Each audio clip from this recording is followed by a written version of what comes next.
ஆச்சி மசாலா. எந்த சமையலும் ருசி தேடும் ரகசியம் 20 ரூபாய். மன்னன்ல வந்து நேற்று கூட திடீர்னு ஒரு கேரக்டர் வந்தாங்க, தலைவா இது நீங்க தானே அப்படின்னாரு. பார்த்தா மன்னன்ல வந்து ரஜினி சார் ரிக்ஷா வச்சு ஓட்டுன்னு வரும். நான் பார்த்துட்டு ஆமாம் தலைவா நான் தான் தலைவா. உன் ஸ்டைலா பார்த்தா உடனே நினைச்சேன் தலைவா நீ பெரிய ஆளா தான் இருப்பேன். இந்த வீட்டுல பொண்ணு எடுத்துக்கிறேன். மன்னன் தான் ஃபர்ஸ்ட் ரீச், எனக்கு செம்ம ரீச். அது எப்படின்னா வாசர் வந்து என்னை கூட்டு போறாரு, வாயா ரிப்போர்ட் பார்த்து வரலாம் சாந்தி தேட்டர்லன்ட்டு. நான் போனால் பயங்கர கூட்டம் என்னை சுற்றி. நான் தலைவர் நீ தானே தலைவா தலைவானு எங்கள் டைரக்டர் கடைசியில் என்னை காப்பாற்றி கூப்பிட்டு வரேன். நான் அவரு கூட போனேன், ஆக்சுவலாக அவருக்கு கூட பாதுகாப்பு மாதிரி போனேன். கடைசியில் அவர் வந்து வாய வாய இன்னைக்கு சொல்லுறாரு, இவனா நான் கூட்டு போனா இவனா நான் கூட்டு வர வேண்டியதா போயிடுச்சு அப்படின்னு. அது மன்னன் தான் ஃபர்ஸ்ட் ரீச். நமக்கு இப்படி பார்த்துட்டா சொல்லலாம் செட்டில் ஆகிடலாம். கோயம்புத்தூர் பார்ட்டியில் பயங்கர ஹியூமர் சென்ஸ் பொதுவாகவே. ஏன்னா அவங்க பேசுகிற விதமே நமக்கு வந்து ஒரு நகைச்சுவை உணர்வு. வந்து இப்போ கோவை சார்லா, சத்யராஜ் சாரோட ரோல்லு, கவுண்டமணியனோட ரோல்லு. அடங்கப்பா இது உலக நடிப்புடா சாமி. மதுரைக்காரங்களோட வந்து அந்த ஸ்லாங் லொல்லு. அனுப்பாங்கல்ல பாக்குறோம்ல, என்னடா கொடா போட்டிருக்காரு, பேண்ட்டை போட்டுருக்கா கொடா போட்டிருக்காரு வந்து தர்றா, என்னடா சொல்றாரு. ஐயோ எல்லா பக்கம் அணக்கட்டுறான். நேசம் பூசல் நடிக்கும் போது தான் ரொம்ப க்ளோஸ் ஆகிடும். அதில் தான் அந்த பஸ்ஸு நான் ஒரு இளவு வீட்டில் வந்து அவர் பாக்கெட்லேருந்து நான் பார்த்து எடுத்துகிறேன், என் பாக்கெட்லேருந்து நினைப்பேன். பஸ்ஸுக்கு கூட காசு இல்லைன்னு, பஸ்ஸுக்கு கூட காசு. பக்கத்து வீட்டில் இளவருக்கு அங்கே போய் பிக்கப் பண்ணிக்கோ, அங்கே போய் பிக்கப் பண்ணிக்கணும். பஸ்ஸுக்கு கூட காசு இல்லைன்னு, பஸ்ஸுக்கு கூட காசு இல்லைன்னு. இது ஆக்சுவலாக டைலாகாக இருந்தது, டைலாக் வெர்ஷனில் இருந்தது டைலாகாக. அப்போ நான் தான் சொன்னேன், வேலுமுருகன் தான் டைரக்டர். நான் சொன்னேன் ஒப்பாரியா இருக்குது தலைவர், இது வந்து இழவு கூட இருக்குது, அதனால் ஒப்பாரி மாதிரி பண்ணிடலாமா தலைவரை. சூப்பராக இருக்குது சவுந்தரு, வேலுமுருகன் வாழையே பங்காளி அப்படின்னு சொல்லிட்டு அது அப்படியே இருந்துச்சு. எதுக்காக கேக்குறேன்னா, நீங்க வடிவேல் சார் கூட ரொம்ப க்ளோஸ். பட் ஆனா வடிவேல் சார் பத்தி நிறைய கான்ட்ரோவர்சியான விஷயங்கள் நம்ம கேள்விப்பட்டு இருக்கோம். அதெல்லாம் யாரையுமே வளர விடாதெல்லாம் பண்ண முடியாது. 1000 கைகள் தடுத்துருந்தாலும் ஆதவன் மறைவதில்லைங்கிற மாதிரி என்னை பொறுத்த வரைக்கும் வடிவேல் வந்து எனக்கு வந்து நிறைய நல்ல கேரக்டர்லாம் சொல்லிக்கிறேன். இப்போ உதாரணத்துக்கு ஒட்டக்கப்பாளர் காமெடியில் வந்து நான் வந்து நடிக்க போன சீன் வேற, கிளி ஜோசிகாரன் நடிக்க போனேன். அது வடிவேல் தான் மாற்றி விட்டு இல்லை இது நல்லா இருக்கு சவுந்தரு இதை பண்ணுன்னு சொல்லி சேரன்ட்ட சொல்லி அந்த சீனை வந்து இன்னி வரைக்கும் பேசப்படுது. இந்த ஒட்டக்கப்பால் டீ போடுற காமெடி ஒர்க் அவுட் ஆகுதுன்னா அது ஒன்லி பிகாஸ் ஆஃப் வடிவேல் தான். துபாயில கூட ஒட்டகப்பால்லாம் டீ போறான்னு சொல்லிருக்கேன்டா. ஒட்டகத்துக்கு நான் எங்க போறது?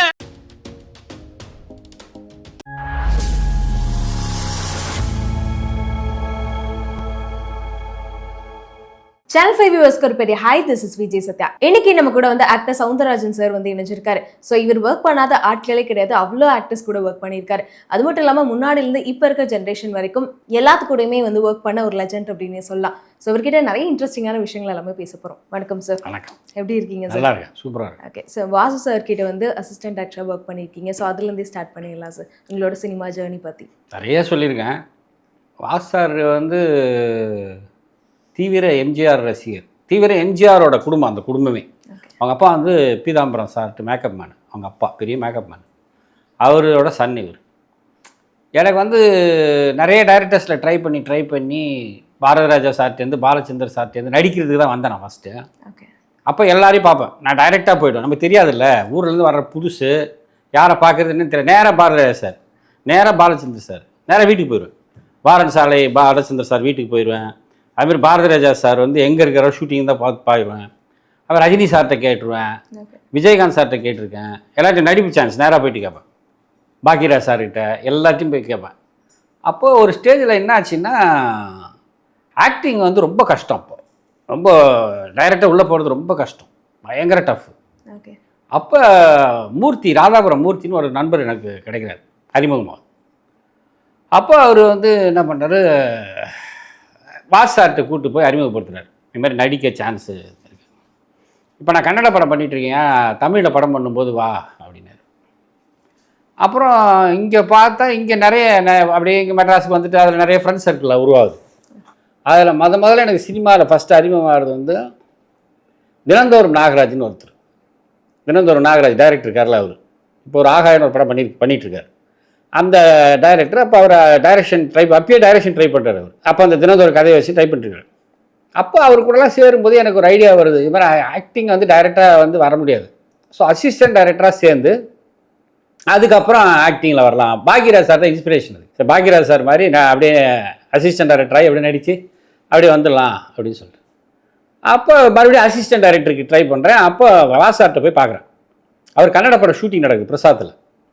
அப்போ ஒரு ட்ராலி ஷாட்டு விஷ்ணுவர்தன் தான் ஹீரோ, அதில் இறந்துட்டார் அவர். அவரை வச்சு ஷூட் பண்ணிட்டு இருக்காரு. அப்போ நான் போயிட்டு மாரி சார் அசிஸ்டன்ட் டேரக்டர் நடிக்க தானே வந்தேன். இல்லை சார் இப்போ அசிஸ்டன்ட் டேரக்டர் தான் சார் அப்படியா சரி தமிழில் படம் பண்ணும்போது ஆயான்ட்டார். இப்போ அப்படியே காலங்கள் ஓடுது. இப்போ நடுவில் நான் வந்து இங்கே நக்கீரன் பத்திரிக்கை இருக்குல்ல அதில் வந்து சேர்ந்துட்டேன். டைமிங் இங்கே இருக்கணும் இல்லை மெட்ராஸ்லேயே, அதனால் நக்கீரனில் சேர்ந்துட்டேன். நக்கீரனில் சேரும்போது ஒரு வருஷம் ஓடிச்சு அப்படியே. அப்புறம் மறுபடியும் சினிமா வந்து அது விடாதில்ல, அப்படியே அடிச்சுக்கிட்டே இருக்குல்ல மைண்டில். அவர் மறுபடியும் வாசார் வந்து என் தங்கச்சி படித்தவன்னு ஆரம்பிச்சிட்டார். இப்போ திடீர்னு ஊரில் என் ஃப்ரெண்டு ஒருத்தர் சொல்கிறான், ஏய் மச்சான் உங்கள் வாசு சொல்லிடா அவர் படம் ஆரம்பிச்சாரா அப்படின்னு. எடுத்துன்னு பொட்டி படுக்க எடுத்துன்னு கிளம்பு நேராக வந்தால் வாசு சார் வந்து நைட்டு வராரு, ஒரு 8:30-9 மணிக்கு வராரு. போய் பார்த்துட்டு சார் இது மாதிரி சார் உடனே எல்லாரையும் வச்சுட்டேனே நான் அசிஸ்டண்ட்லாம் வச்சுட்டேன், யாராவது அசிஸ்டன்ட் டேரக்டர் போனால் இந்த படம் நல்லா போச்சுன்னா நான் சேர்த்துறேன் அப்படின்னு. அப்புறம் அந்த படம் அப்படியே போகுது. அப்புறம் பிள்ளைக்காக வாத்தியார் போயிட்டுருக்கு.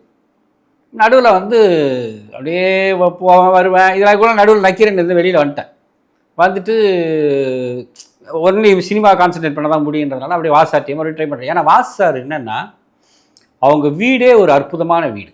அந்த ஃபேமிலி மெம்பர்ஸ் இருக்காங்கள்ல அவங்களாம் அவ்வளோ ரெஸ்பான்ஸாக பேசுவாங்க. கூட்டு உள்ளே உட்கார வச்சு காப்பி கொடுப்பாங்க.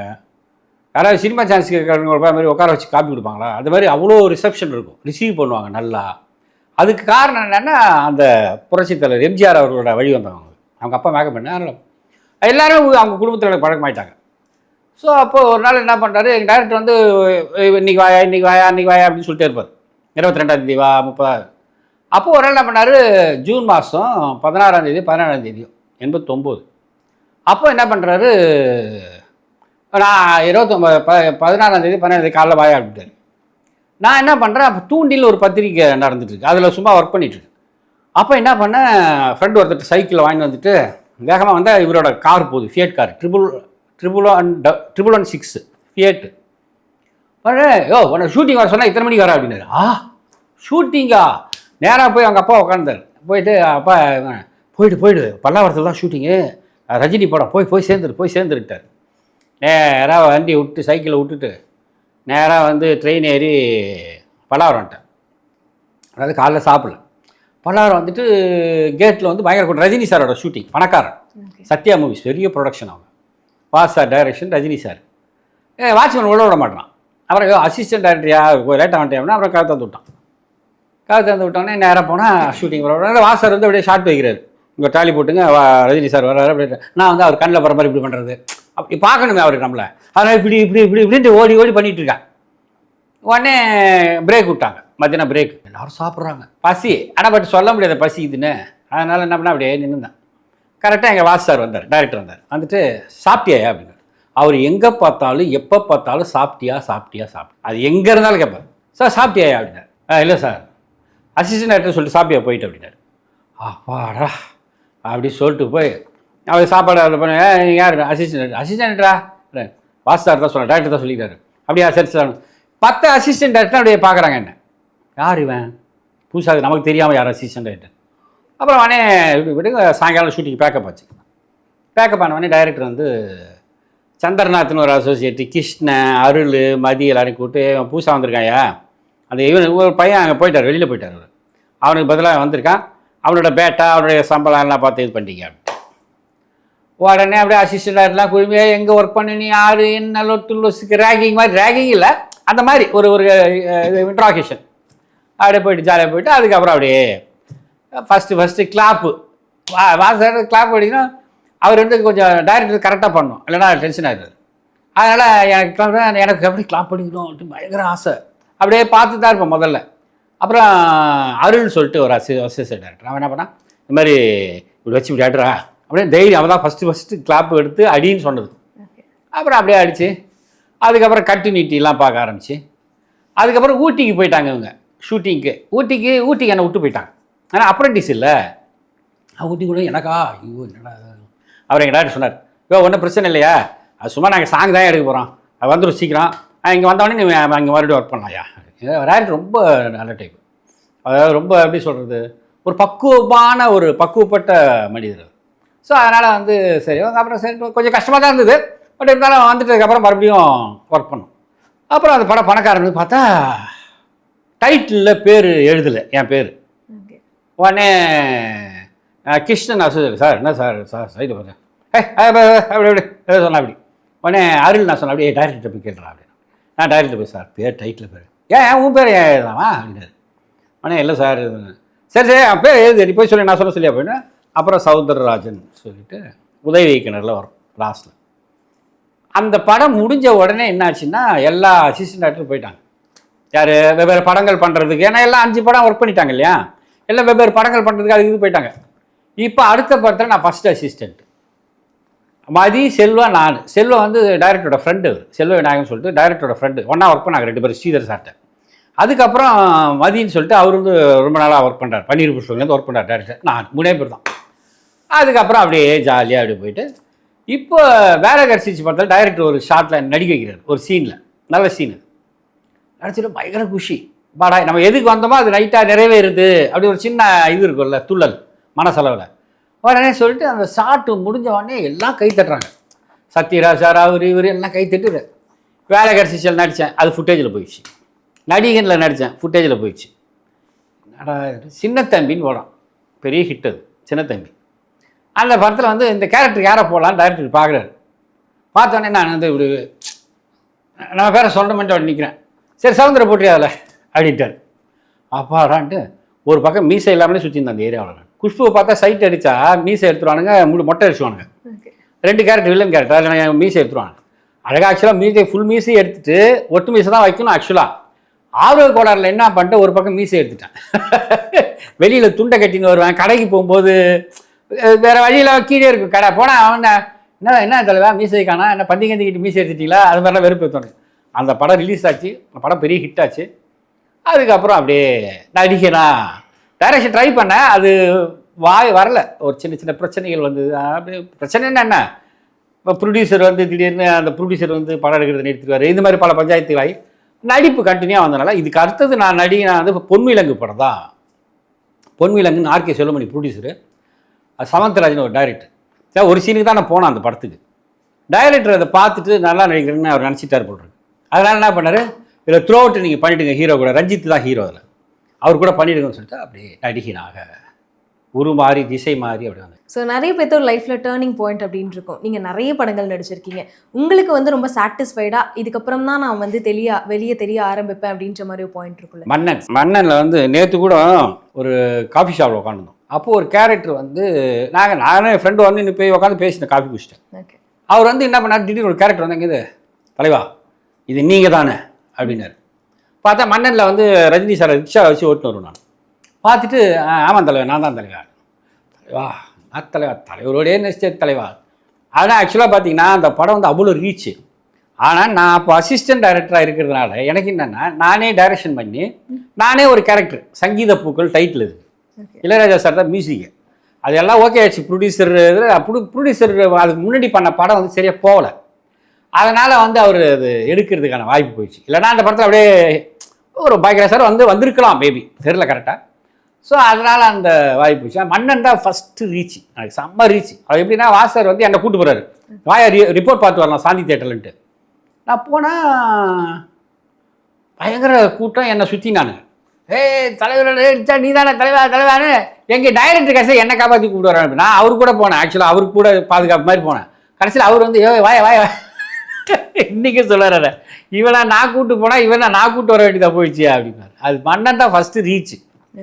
அதுக்கப்புறம் நிறைய படங்கள் வடிவேலோட நடிச்சது, வில்லாதி வில்லன்ற கோ டைரக்டராக ஒர்க் பண்ணிட்டு நடித்தேன். அதில் அந்த கேரக்டரு நிறைய பேர் ஒட்டகப்பாடில் டீ அந்த காமெடி. அதுக்கப்புறம் எழவு வீட்டில் நானும் வடிவேலு ஒருத்தவங்க கரிசிலேருந்து ஒருத்தன் பசுக்கு கூட காசு இல்லைன்னு. இல்லை எனக்கு என்ன பிடிச்சதுன்னா இதெல்லாம் வந்து இந்த வசு கூட காசு இல்லைல்ல அதெல்லாம் வந்து ரீல்ஸில் வந்து நிறைய பேர் பண்ணுறாங்க. அது இந்த ஒட்டகப்பால் மீம்ஸ் கிட்டத்தட்ட எனக்கு ஒரு 100 மீம்ஸ் எனக்கே வந்துருக்கும். அந்த ஒட்டகப்பால் காமெடி வச்சு மீம்ஸ், அது மாதிரி இந்த காமெடி, இந்த வில்லாதில் ஈஸியாக இருக்கிறது, வெயிட் இல்லை, இதெல்லாம் ரீல்ஸில் நிறைய பேர் பண்ணுறாங்க. சந்தோஷமாக இருக்கு, பரவாயில்ல. இப்போ வரைக்கும் அதை பற்றி பேசுகிறோம் அப்படின்னு சொல்லி. ஓகே, ஸோ மண்ணில் நம்ம சூப்பர் ஸ்டாரோட, ஏன்னா அவரை வந்து பார்க்குறதே நிறைய பேருக்கு கனவாக இருக்கும். உங்களுக்கு அவர் கூட வந்து ஒரு சீன் இருக்குன்றப்போ உங்களுக்கு எப்படி ஃபீல் பண்ணீங்க? அவர் பணக்காரன்லேயே நான் ஒர்க் பண்ணிட்டதுனால மன்னனில் நான் ஒர்க் பண்ணல. நான் இது நம்ம பூமின்னு ஒரு படத்தில் பண்ணியிருந்தேன். நான் 2 படம் சைமல்டேனியஸாக பண்ணிட்டு இருப்பார் வாசு சார். ஓகே. ஒரு படம் வந்து இது நம்ம பூமி, இன்னொரு படம் மன்னன். அப்போ டிஸ்கஷன் மட்டும் போவேன். டிஸ்கஷனில் உட்காருவோம். அப்போ வந்து சிவாஜி கார்டனில் தான் ஷூட்டிங் நடக்கும். மன்னன் செட்டு அங்கே தான் செட்டு போட்டுருணும். அதனால் அங்கே போயிட்டு செல்லுவேன் சார் இந்த லேபர்ஸ் இதில் நம்ம உட்காந்துருவோம் சார், அதான் த்ரோட்டு வரும் சார் அப்படின்னு. அப்படியே காக்கி ட்ரெஸ்ஸை போட்டு வந்துடுறா அப்படின்ட்டு. காக்கி ட்ரெஸ்ஸை போட்டு எங்கள் டேரக்டர் போய் முன்னாடி போய் அப்படின்னா என்ன யாரு இவங்களோட கும்பலில் போய் உட்கார போறியா, உனக்கு அந்த ரிக்ஷாக்காரன் சீனியா சூப்பர் சீனியா அது வச்சுருக்கேன் போயா செல்வேன், அந்த ரிக்ஷாக்காரன் அவனுக்கு போட்டலாம் அவனை போட்டலாம். சூப்பர் சார் சூப்பராக இருக்கிறேன். அப்படி வந்தது தான் அந்த கேரக்டர். ஓகே. இப்போ வாஸ் சார் இது ரஜினி சார் என்ன கேட்டார், வர வாஸ் சார் ரிக்ஷா ஓட்டியாயா அப்படின்னாரு. ஏன்னா ரிக்ஷா வந்து ஒரு சைடு இழுக்கும், பேலன்ஸ் இழுக்கும் அது. அதனால் என்ன பண்ணேன், வள்ளூர் கோட்டத்தில் ஒரு ரிக்ஷாக்கார்ட்டு போயிட்டு ஒரு 10 ரூபா கொடுத்தானே ரிக்ஷாவை கற்றுக்கினேன். நான் ஏன்பா நல்லா பார்க்கறதுக்கு நல்லா டீசெண்டாக இருக்கிறேன் ஏன்பா உனக்கு அப்படின்னு. இல்லை சார் இதுமாரி படத்தில் நடிக்கிறேன். யாரை வச்சு ஓட்டுறேன் அப்படின்னு. ரஜினி ஃப்ரீயாக பண்ணுற தலைவா அப்படின்ட்டு அவர் கற்றுக் கொடுத்தாரு. இப்படி பேலன்ஸ் இருக்கும் அப்படி இருக்கணும். அப்புறம் சிவாஜி கார்டனில் ஷூட்டிங். ரஜினி சார் கேட்டால் ரிக்ஷா ஓட்டிங்களா அப்படின்னாரு. ஓட்டுங்க சார். எப்படி எங்கே ஓட்டிங்க? இல்லை சார் நான் கற்றுக்கினேன் சார், ஒன்றும் பிரச்சனை இல்லை சார், வாங்க ஒரு ரவுண்டு போகலாம் அப்படின்னு சொல்லிட்டு அவர் ரவுண்டு ஜாலியாக வந்தார். வந்துட்டு அதுக்கப்புறம் தான் டேக் போனோம். டேக் போனால் இப்போ பார்த்தியே அதான் என் பொண்டாட்டின்னு வரும். இன்னும் அது பொண்டாட்டியா அப்படின்ட்டு கையை விட்டுருவாரு. வரும் ரியலாக இருக்கும் அந்த ஷார்ட், பியூட்டிஃபுல்லாக இருக்கும். அந்த மாதிரி அதுக்கப்புறம் டப்பிங் போனேன். டப்பிங் நடந்துட்டு மன்னன் டப்பிங். அப்போ ரஜினி சார் லோக்கல் ஆமாம் நீங்கள் ஏன் இதில் ஒர்க் பண்ணல அப்படின்னாரு. நான் வந்து இது நம்ம பூமியில் ஒர்க் பண்ணேன் சார். இது நம்ம பூமி பெரிய படம், மன்னன் சின்ன படம் இல்லை சார், மன்னன் பெரிய படம், இது நம்ம பூமி சின்ன படம் சார். அது மாதிரி ஏன்டா நல்லா பேச. அது உழைப்பாளி படத்தில் வந்து நான் ஒர்க் பண்ணேன், அதில் நடிக்க போனேன். அப்போ நடிகராக கொஞ்சம் லைட்டாக அப்படி மாறிட்டேன். அப்போ என்ன கரெக்ட் இல்லை சார் இதில் வந்து இதுமாரி பொண்டாட்டி போட்டு அடிப்பேன், ரோஜா பார்த்துட்டு உங்களை லவ் பண்ணுற சீக்வன்ஸ் நல்ல சீனாக கொடுக்குறாருல டைரக்டர் உங்களுக்கு. ரொம்ப ஜாலியான ரொம்ப நல்ல மனுஷன். ஸோ மேக்ஸிமம் இப்போ சொன்னீங்க இதுக்காக ரிக்ஷா கற்றுக்கிட்டேன்னு. மோஸ்ட்லி பார்த்தீங்கன்னா காமெடி ஆக்டர் அப்படின்னாலே ரொம்ப ஈஸியான ரோல். ஸோ ஆக்டர்ஸ்னால் ஸ்டென்ட் எல்லாம் பண்ணுறாங்க அப்படின்ற ஒரு மித் எல்லாத்துக்கிட்டே இருக்குல்ல. ஸோ காமெடி ஆக்டராக ஒரு சீன் பண்ணும்போது எந்த அளவுக்கு எவ்வளோ கஷ்டம் இருக்கும், ஸோ என்னென்ன விஷயங்கள் ப்ராக்டிஸ் பண்ணணும்? இது என்னென்னா காமெடி தான் இருக்கிறதுலே கஷ்டம் அப்படின்வாங்கல்ல. சில பேருக்கு அது இயல்பாகவே சிரிக்க வைக்கிறது ரொம்ப கஷ்டமான, சிரிக்க வைக்கிறது கஷ்டம்னா சில பேருக்கு அது இயல்பாகவே இருக்கும். இப்போ வடிவேலுக்கு, கவுண்டமணி அண்ணனுக்கு, சத்யராஜ் சாருக்கு, நிறைய பேர் காமெடி இயல்பாக. ரஜினி சார் செம்ம ஹியூமர் சென்ஸ் அவருக்கு. ஸோ இந்த மாதிரி இயல்பாகவே இருக்கும். இயல்பாகவே இருக்கிறவங்களுக்கு தான் காமெடி வரும். அப்போ தான் நீங்கள் சிரிக்கவும் முடியும். இப்போ நீங்கள் ஒரு ஒரு ஒரு சிடுமூஞ்சியை கூட்டின்னு போயிட்டு ஒரு சீரியஸான சீனில் போய் இல்லை நடிக்க சொன்னால் நடிச்சிடலாம். காமெடி சீன்றது வந்து அப்புறம் நம்ம நடிக்கும்போது தெரியாது இது வந்து எப்படி சிரிப்பாங்க என்னன்றது தெரியாதுல்ல. சீனாக கண்டென்ட்டாக நல்லாயிருக்கும் நம்ம நடிக்கும்போது, ஆனால் இது எப்படி ரெஸ்பான்ஸ் இருக்குன்னு நமக்கு தெரியாதுல்ல. தியேட்டரில் பார்க்கும்போது எல்லாம் கைத்துட்டு பயங்கர ரசிக்கும்போது அப்பா பாடா நல்லா ரசிக்கிறாங்க. ஓகே. உங்களோட போர்ஷன்ஸ்லாம் நீங்கள் எப்படி ப்ரிப்பேர் பண்ணுவீங்க? மேக்ஸிமம் டேரக்டர்ஸ் கொடுக்குற டைலாக்ஸ் வந்து அப்படியே டெலிவரி நான் இம்ப்ரோவைஸ் பண்ணுவேன். சில டேரக்டர் ஓகேன்னுவாங்க, சில டேரக்டர் இல்லை வேணாம் இது மட்டும் பண்ணுங்க அப்படின்னு. விவேக் சாரோட நடிக்கும்போது சிங்கம் 1ல் விவேக் வந்து நிறைய கவுண்டர் போட்டே இருப்பார். அவரும் ஏதாவது ஒன்று சொல்லிகிட்டே இருப்பார். இது சௌந்தர்யம் இது போட சௌந்தர்யம் அது போடுங்க சௌந்தர்யம் இது போடுங்க சௌந்தர்யம் இது போடுங்கன்னாரு. ஹரி எப்படின்னா டைரக்டர் ஹரி இருக்காருல்ல, அவர் எப்படின்னா சௌந்தர் இது வராது, எடிட்டிங்கில் போயிடும், தயவுசெய்து அவர் கூட சேர்ந்து நீங்களே டெவலப் பண்ணாதீங்க அப்படின்றாரு. இந்த எடிட்டிங் நாலேஜின்றது மஸ்ட்டு. அதுமாதிரி சுந்தர்சி அவரெல்லாம் எப்படின்னா சுந்தர்சி ஹரியெல்லாம் எப்படின்னா இதுதான் வரும்ன்றது அவங்களுக்கு க்ளீனாக தெரியும். இது ஃபுட்டேஜில் இவ்வளோ தான் வரும், இதுக்கு மேலே வராதுன்றது தெளிவாக தெரியும். அதனால் வந்து அவங்ககிட்ட நடிக்கும்போது கரெக்டாக ஆனால் பட் நல்ல இடம் பிளேஸ் கொடுப்பாங்க, பிளேஸ்மெண்ட் நல்லாயிருக்கும். சுந்தர்சி வந்து ரொம்ப பிளேஸு கொடுப்பாரு. பட் ஹரி வந்து கரெக்டாக இதுதான் இடம். ஒவ்வொரு டேரக்டர் ஒரு மாதிரி. இப்போ சேரன்ட்ட போனால் சேரன் ஒரு டைப்பான டேரக்டர் ஒவ்வொருத்தரோட. ஸோ நீங்கள் ஒர்க் பண்ண வரைக்குமே வடிவேல் சாராக இருக்கட்டும், கவுண்டமணி சார், சத்யராஜ் சார், இவங்கெல்லாம் நார்மலாக பேசுகிறப்பே வந்து அவங்க கிட்ட வாய் கொடுக்கறதுக்கு அவ்வளோ கஷ்டம். ஸோ நீங்கள் எல்லாத்துக்கூட ஒர்க் பண்ணியிருக்கப்ப அந்த எக்ஸ்பீரியன்ஸ் உங்களுக்கு எப்படி இருக்கு? அது என்னன்னா கோயம்புத்தூர் பார்ட்டியில் பயங்கர ஹியூமர் சென்ஸ் பொதுவாகவே. ஏன்னா அவங்க பேசுகிற விதமே நமக்கு வந்து ஒரு நகைச்சுவை உணர்வு. வந்து இப்போ கோவை சார்லா, சத்யராஜ் சாரோட லொல்லு, கவுண்டமணியனோட லொல்லு, மதுரைக்காரங்களோட வந்து அந்த ஸ்லாங் லொல்லு. அனுத்தாங்கல்ல பார்க்குறோம்ல என்னடா கொடா போட்டிருக்காரு, பேண்ட்டை போட்டிருக்கா கொடா போட்டிருக்காரு வந்துட்டாரா என்னடா சொல்கிறாரு. அது நக்கல் நையாண்டி. இது வந்து குசும்பு, இது கோயம்புத்தூர். ஆனால் சத்யராஜ் சார் கவுண்டமணின்னா நான்லாம் சேர்ந்தா அதிரும் அப்படின்னு சிரிச்சினே இருப்போம். நாங்கள் மட்டும் நான் ஸ்டாப்பாக சிரிப்போம். அது வடிவேல அது ஒரு பேட்டர்ன் ஆஃப் காமெடி. அந்த மதுரை அந்த இது அது அப்சர்வேஷன் ஜாஸ்தி. வடிவேல் வந்து ரியல் கேரக்டர் அப்சர்வ் பண்ணி தான் நடிப்பா. அப்படி இந்த பஸ்ஸில் இப்படி தொங்கிட்டு வர்றது அதெல்லாம் வந்து இந்த பாடி லாங்குவேஜ் எல்லாமே பண்ணுவார். ஓகே, ஸோ வடிவேல் சார் கூட நீங்கள் நிறைய படங்கள் பண்ணியிருக்கீங்க. ஸோ அதை பற்றி வடிவேல் வந்து ஃபஸ்ட்டு நான் வந்து வடிவேல் வந்து என்ன பண்ணுறது உதயகுமார் பண்ணார்.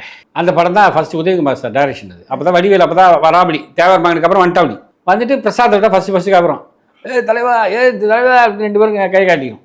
இப்போ அறிமுகம் என்னை வாசார் படத்தில் பார்த்துப்பார், மன்னன் அது மாதிரி படத்தில் பார்த்துப்பார் போடு. நானும் அவர் நடித்த ஃபஸ்ட்டு படம் ரட்சகன் சொல்லிட்டு பிரவீன்காந்த் இருக்கு அப்படி இல்லையா, அவர் தான் டைரக்டர். அவர் தான் ஃபஸ்ட்டு இந்த மாதிரி ஒரு டாக் எக்ஸிபிஷன் நடக்கும். அந்த டாக் எக்ஸிபிஷனில் வந்து இவர் வந்து கண்ணுக்குட்டியை வந்து நாய் மாதிரி வேஷம் போட்டு கூட்டு வந்துடுவார். நான் அதை கண்டுபிடிச்சிடுவேன். நான் கோயம்புத்தூர் ஸ்லாங்கில் பேசுவேன். ஆக்சுவலாக மெட்ராஸ் ஸ்லாங்கில் தான் பேசியிருந்தேன். காந்தி வந்து கோயம்புத்தூர் ஸ்லாங் பேசியா நல்லாயிருக்கும் அப்படின்னு அப்புறம் அதை கோயம்புத்தூர் ஸ்லாங்காக மாற்றிடும் டப்பிங்லேயே. அதுமாதிரி டப்பிங் வந்து ஒரு அற்புதமான இடம். நீங்கள் என்ன தப்பு பண்ணாலும் அதை சரி பண்ணிடலாம். அதில் டப்பிங்கில் அந்த லிப்பு கரெக்டாக இருந்து அந்த எஃபெக்ட்டு சவுண்ட் அதெல்லாம் பண்ணுறாருல வடிவேல், அதெல்லாம் டப்பிங்கில் போடுறது முக்கால்வாசி. ஓகே, ஸோ அது டப்பிங்கில் நிறைய இடம் இருக்கும். அது மாதிரி அந்த படத்தில் நான் வந்து மெட்ராஸ் ஸ்லாங்கில் பேசுறது கோயம்புத்தூர் ஸ்லாங்காக மாற்றி அதுக்கப்புறம் அது பண்ணோம். அந்த படம் தான் ஃபஸ்ட்டு. அப்புறம் கேட்டேன் அப்படி என்கிட்ட ஏன் வந்துரு டைரக்ஷன் பண்ணலையா, என்ன நடிப்பு தலைவரை டைரக்ஷன் பண்ண நான் ட்ரை பண்ணிருக்கேன், இப்போ நடிப்பு வருது அப்படி போயிட்டு இருக்கு தலைவா அப்படின்னு. அப்புறம் அதுக்கப்புறம் வடிவேலுக்கு நல்லா செட் ஆகிட்டார், என்னோட செட் ஆகிட்டார். நான் ஜாலியாக பேச ஆரம்பிச்சு. அதுக்கப்புறம் நேசம் பூஸ்னு ஒரு படத்தில் நடித்தோம். நேசம் பூசல் நடிக்கும்போது தான் ரொம்ப க்ளோஸ் ஆகிடும். அதில் தான் அந்த பஸ்ஸில் நான் ஒரு இளவு வீட்டில் வந்து அவர் பாக்கெட்லேருந்து நான் பார்த்து எடுத்துகிறேன், என் பாக்கெட்லேருந்து நான் பஸ்ஸுக்கு கூட காசு இல்லைன்னே, பஸ்ஸுக்கு கூட காசு பக்கத்து வீட்டில் இளவருக்கு அங்கே போய் பிக்கப் பண்ணிக்கோ, அங்கே போய் பிக்கப் பண்ணிக்கணும். இது ஆக்சுவலாக டைலாகாக இருந்தது. ஓகே, டைலாக் வெர்ஷனில் இருந்தது டைலாகாக. அப்போ நான் தான் சொன்னேன், வேல்முருகன் தான் டைரக்டர். நான் சொன்னேன் ஒப்பாரியா இருக்குது தலைவர், இது வந்து இழவு கூட இருக்குது, அதனால் ஒப்பாரி மாதிரி பண்ணிடலாமா தலைவரை, சூப்பராக இருக்குது சவுந்தரு, வேல்முருகன் வாழை பங்காளி அப்படின்னு சொல்லிட்டு அந்த அப்படியே அந்த சீனை பண்ணேன். ஸோ அப்படி தான் ஸ்டார்ட் ஆனது சார் கூட. எதுக்காக கேட்குறேன்னா, நீங்கள் வடிவேல் சார் கூட ரொம்ப க்ளோஸ். பட் ஆனால் வடிவேல் சார் பற்றி நிறைய கான்ட்ரவர்சியான விஷயங்கள் நம்ம கேள்விப்பட்டுருக்கோம். ஸோ அப்போல்லாம் எப்படி இருக்கும்? ஏன்னா அவர் வந்து நிறைய பேர்த்து வந்து வளர விட மாட்டார்னு நிறைய விஷயங்கள் பார்க்குறோம் சர்ச்சைகள். அதெல்லாம் யாரையுமே வளர விடாதெல்லாம் பண்ண முடியாது. 1000 கைகள் தடுத்துருந்தாலும் ஆதவன் மறைவதில்லைங்கிற மாதிரி. இப்போ யோகி பாபு இருக்கு, அப்படி சூரி வந்தா, அப்படி சூரி ஹீரோ ஆகிட்டார். இப்போ யோகி பாபு நடிச்சிருக்காரு, சந்தானம் வந்தார். யாரோட வளர்ச்சி யாராலையும் தடுக்க முடியாது, யாரோட வளர்ச்சியுமே அப்படிலாம் தடுக்க முடியாத. அதாவது நான் என்ன தெரியுமா சொல்கிறேங்க, என்னை பொறுத்த வரைக்கும் வடிவேல் இருந்தது எனக்கு வந்து நிறைய நல்ல கேரக்டர்லாம் சொல்லிக்கிறேன். இப்போ உதாரணத்துக்கு ஒட்டக்கப்பாளர் காமெடியில் வந்து நான் வந்து நடிக்க போன சீன் வேறு, கிளி ஜோசிகாரன் நடிக்க போனேன். அது வடிவேல் தான் மாற்றி விட்டு இல்லை இது நல்லா இருக்கு சவுந்தரு இதை பண்ணுன்னு சொல்லி சேரன்ட்ட சொல்லி அந்த சீனை வந்து இன்னி வரைக்கும் பேசப்படுது. இந்த ஒட்டக்கப்பாளர் டீ போடுன்ற காமெடி ஒர்க் அவுட் ஆகுதுன்னா அது ஒன்லி பிகாஸ் ஆஃப் வடிவேல் தான். ஸோ நீங்கள் மேக்ஸிமம் வந்து அங்கே பழைய காலத்து ஆக்டர்ஸ்லேருந்து இப்போ இருக்க ஜென்ரேஷன் சந்தானம் சார்லேருந்து எல்லாத்துக்கூடையும் நடிச்சிருக்கீங்களே. ஸோ எங்களோட அந்த காமெடி லாங்குவேஜே வேறு மாதிரி இருக்குல்ல. அப்போ இருக்க காமெடிஸ்லாம் ஒரு இது போட்டாலுமே அவ்வளோ சிரிப்பு வரும். ஸோ இப்போ இருக்கவங்களுக்கு அந்த டெக்னிக்கல் சந்தானம் நல்ல காமெடி, செக்ஷான காமெடி. அவர் வந்து இருப்பார், செம்ம ப்ரிப்ரேஷனு. அது மாதிரி வந்து ரொம்ப நல்ல கேரக்டர். சந்தானம் வந்து ரொம்ப ரொம்ப ஜோவியலான ஒரு ஜாலியான ஆள். எதை பற்றியுமே பெருசாக அந்த புறணிலாம் பேச மாட்டேன், அப்படி ஜாலியான ஆள். ஆனால் என்னென்னா அவர் ஹீரோ ஃப்ரெண்டாகவே நடிச்சதுனால நம்ம எங்கேயாவது ஒரு இடத்துல தான் வரும். ஹீரோ ஃப்ரெண்ட்ஸ் ஆகும்போது என்ன ஆகுதுன்னா, இந்த இப்போ வடிவேலு கூட எத்தனை பேர் நடித்தோம்னா அது காரணம் வந்து ட்ராக் பண்ணார். ட்ராக் பண்ணால் தான் உங்களுக்கு நிறைய காமெடி நடிகர் உள்ளே வர முடியும். இந்த துணை நடிகர்கள் நம்மள துணை நடிகர்லாம் கூட வராங்க இல்லையா, அவங்கெல்லாம் உள்ளே வர்றதுக்கான ட்ராக் பண்ண தான் வர முடியும். விவேக்கு கூட ஒரு 10 பேர் இருப்பாங்க, வடிவேல் கூட ஒரு 10 பேர் இருப்பாங்க. அதுக்கப்புறம் ட்ராக் இல்லாமல் இந்த ஹீரோ கூட ஃப்ரெண்டாக நடிக்கும்போது தேவைப்படாதுல்ல, அது ஆக்சுவலாக கதைக்கு தேவைப்படாது. அதனால் அந்த நடிகர்களுக்கு வாய்ப்பு கம்மியாயிடும். அதுக்கு வடிவேல் சாரும் ஒன்றும் பண்ண முடியாது, அந்த டைரக்டரும் ஒன்றும் பண்ண முடியாது, ஹீரோக்களும் ஒன்றும் பண்ண முடியாது. ஏன்னா இது வந்து கதையோடு வருது அப்படின்னு சொன்னாங்கன்னா ஒன்றுமே யாரும் என்ன பண்ண முடியும். இப்போ என்னோட சீன் நிறைய சீன் ஃபுட்டேஜில் போயிருக்கு, நான் அதுக்காக வருத்தவே பட மாட்டேன். ஏன்னா நான் ஒரு அசிஸ்டன்ட் டைரக்டராக இருந்ததுனால இது ஃபுட்டேஜில் போகிறதுக்கு. ஏன்னா இப்போ ஃபுட்டேஜ் எதில் போனால் காமெடியில் தான் கை வைப்பாங்க. ஏன்னா மற்றபடி மற்ற சீன்லாம் கதையோடு இருக்கும், ஹீரோயினோட கனெக்ட் ஆகிருக்கும், ஹீரோ ஃபாதரோட கனெக்ட் ஆகிருக்கும், ஹீரோயினோட அம்மாவோட கனெக்ட் ஆகிருக்கும், ஃபேமிலியோட கனெக்ட் ஆகிருக்கும், வில்லனோட கனெக்ட் ஆகிருக்கும். இப்போ மிஞ்சி போகிறது எதில் போக காமெடி தான் கை வைப்பாங்க. காமெடி குறைச்சோன்னு காமெடி இருந்தால் கொஞ்சம் கடுப்பாயிடும். நேச்சுரல் தான் அது. என்னடா இவ்வளோ கஷ்டப்பட்டு இவ்வளோ ஒர்க் அவுட் ஆகும் நடிச்சு அப்படின்ட்டு அதுக்கப்புறம் ஈஸியாக எடுத்துக்க வேண்டியதான்.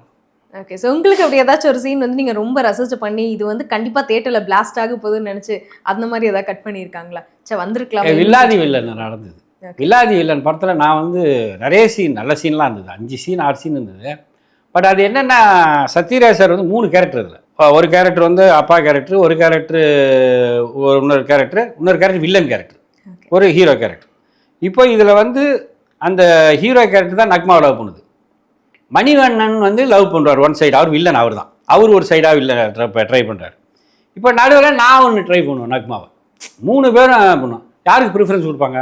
சத்யராஜ் சாருக்கு, மணிவண்ணன் சார் தான் கொடுப்பாங்க. ஏன்னா they are proved, they are established artist, they are very talent. அப்போ ஆட்டோமேட்டிக்காக வந்து என்னோட சீன் தான் போகும் ஃபுட்டேஜில். ஆனால் நான் வந்து பயங்கரமாக எதிர்பார்த்தேன். நல்லா இருக்கும் அந்த சீன். நான் கோயிலில் ஒரு சீன் பண்ணேன். அப்புறம் சார் இன்றைக்கி அது எனக்கு யாரோ அனுப்பிச்சாங்க. சைக்கிளில் தள்ளிட்டே வந்து பேசிட்டு வருவார். அதுக்கு சூப்பராக இருக்கும் சீன்லாம். அந்த சீன்லாம் போயிடுச்சு. ரைட்டாக வருத்தல இருந்துதான் நல்லா இருக்குமே அப்படின்னு யோசிச்சேன். கொஞ்சம் கஷ்டமா இருக்கு. நல்லா பண்ணுங்க. ஏன்னா என்னோட கோ டைரக்டரா ஒர்க் பண்ணதுனால ஏன் எதிர்க்கே வேற சொல்லுவாங்க, இதெல்லாம் கட் பண்ணி சார் இது அதெல்லாம் ஒன்றும் இல்லை சார், பரவாயில்ல. என்ன பண்ணுறது, ஃபுட்டேஜ் நிறைய இருக்குது. 5000 18,000 அடி இருக்குது, 12,000 13,000 அடி தான் இருக்கணும். அப்போ ஆட்டோமேட்டிக்காக அது போனால் தப்பு இல்லை. Okay sir. So thank you so much sir. ஏன்னா நிறைய விஷயங்கள் வந்து எங்களுக்காக ஷேர் பண்ணிக்கிட்டாங்க. நிறைய லெஜண்ட் பற்றி பேசியிருக்கீங்க. ஸோ அடுத்து இன்னொரு இன்டர்வியூவில் உங்களை சந்திக்கிறேன் சார். Okay, thank you. நல்லா பண்ணுறீங்க, சூப்பர், வாழ்த்துக்கள்.